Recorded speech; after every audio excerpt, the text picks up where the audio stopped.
Bonjour bien-aimés frères et sœurs. Ce matin, par la grâce du Seigneur, je viens vous dire merci. Vous avez suivi matin après matin dans ce programme de Living Word, dans ce programme de notre partage quotidien. Je prie que la grâce de Dieu, cette source de salut pour nous, continue à couler et à nous garder fidèles à Dieu, fidèles à la parole, chaque jour jusqu'à l'avènement de notre Seigneur Jésus-Christ. Et ensemble, nous allons continuer encore à méditer en 2023. Que le Seigneur nous fortifie et nous communique sa sagesse et son intelligence divine. Nous allons commencer notre année avec un thème ce matin, la puissance de nos paroles. Au commencement était la parole était avec Dieu et toutes choses furent créées par la parole. Alors nous voulons commencer l'année avec la pensée en ce qui concerne la puissance de la parole, de nos paroles, celles qui sortent de nos bouches. Nous remercions le Seigneur qui nous a fait entrer dans son repos. Sa main puissante est toujours prête pour nous secourir et sa grâce disponible pour combler nos vides. Que son nom soit exalté dans le nom de Jésus-Christ. Nous allons lire la parole de Dieu dans le livre de Jean, le chapitre 12, le verset 34 au verset 37. Espèce de vipère, comment pouvez-vous tenir des propos qui soient bons alors que vous êtes mauvais? Car ce qu'on dit vient de ce qui remplit le cœur. L'homme qui est bon tire de bonnes choses du bon trésor qui est en lui. Mais l'homme qui est mauvais tire des mauvaises choses du mauvais trésor qui est en lui. En effet, c'est en fonction de tes propres paroles que tu seras déclaré juste, que tu seras condamné. Bien-aimés frères et sœurs, nos paroles ont une puissance sur nous-mêmes et sur la vie de quiconque croit en elles. Qu'elle soit mauvaise ou bonne, elle trouve son sens et son efficacité en fonction de la nature de nos cœurs. Notre état intérieur du cœur détermine la valeur de nos paroles. Dans le livre des Proverbes, le chapitre 18, le verset 21 au verset 22, la Bible dit « C'est du fruit de sa bouche que l'homme rassasie son corps, car du produit de ses lèvres qu'il se rassasie. La mort et la vie sont au pouvoir de la langue. Quiconque l'aime en mangera les fruits. » Par nos paroles, nous pouvons construire et détruire.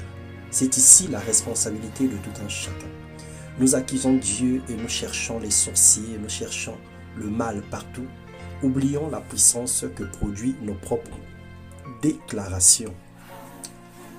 Acte 5, le verset 11, verset 1 au verset 11. Pierre qui parlait à Ananias et après il parlera à sa femme. Il dit « Comment as-tu pu laisser Satan envahir à tel point ton cœur? Tu as menti au Saint-Esprit en cachant le prix réel de ton champ pour en détourner une partie à ton profit. » Et lorsque nous lisons la suite de l'histoire, Ananias, lorsqu'il a écouté ces paroles, il expira. Il aurait lui-même donné sa parole d'honneur à pouvoir donner à l'Église ce qui l'appartenait. Et c'est lui-même qui a changé ses plans en voulant mentir à l'Esprit de Dieu. Et ses paroles l'ont condamné à la mort. Nos paroles peuvent bloquer notre destinée en Dieu. Nos déclarations négatives obscurcissent notre avenir. Les confessions mauvaises et le mensonge attirent la malédiction sur nous, comme ce fut le cas d'Ananias et de Saphira. Alors aujourd'hui, le Seigneur nous interpelle, le Seigneur nous parle.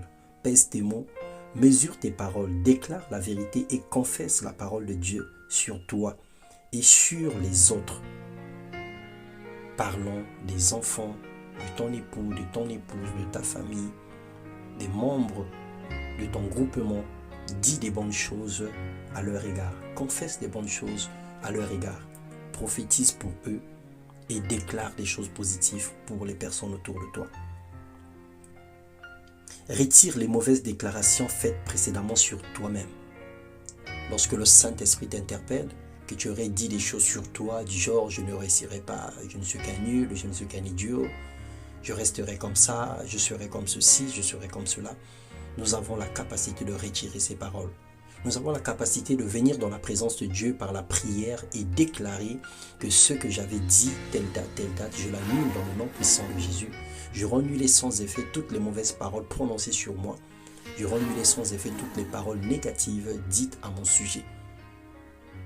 Le Seigneur avait dit à Pierre, « Pierre, sur cette pierre, je bâtirai mon église, et les portes de séjour de mort ne prévaudront pas contre toi. » Ce que tu lieras sur la terre sera lié dans le ciel et ce que tu délieras sur la terre sera délié dans le ciel. Et Dieu nous fait la même promesse ce matin. Il te donne le pouvoir et la puissance. Ce que tu lieras sera lié, ce que tu délieras sera délié. Alors saisis la grâce de Dieu et vis dans la puissance. Le Seigneur prendra acte de tes résolutions et rétablira ta destinée dans le nom de Jésus-Christ. Je prie que cette année commence avec force et puissance et qu'elle se termine également avec la même dynamique. Je prie que la grâce de Dieu coule dans nos vies autant que le Seigneur ne reviendra pas, que nous puissions vivre chaque jour une vie heureuse et merveilleuse. Je prie que la présence de Dieu soit manifeste dans nos familles, autour de nous, dans toutes nos entreprises dès ce 1er janvier jusqu'au 31 décembre. Soyez fortifiés et bénis au nom puissant de Jésus-Christ. Amen.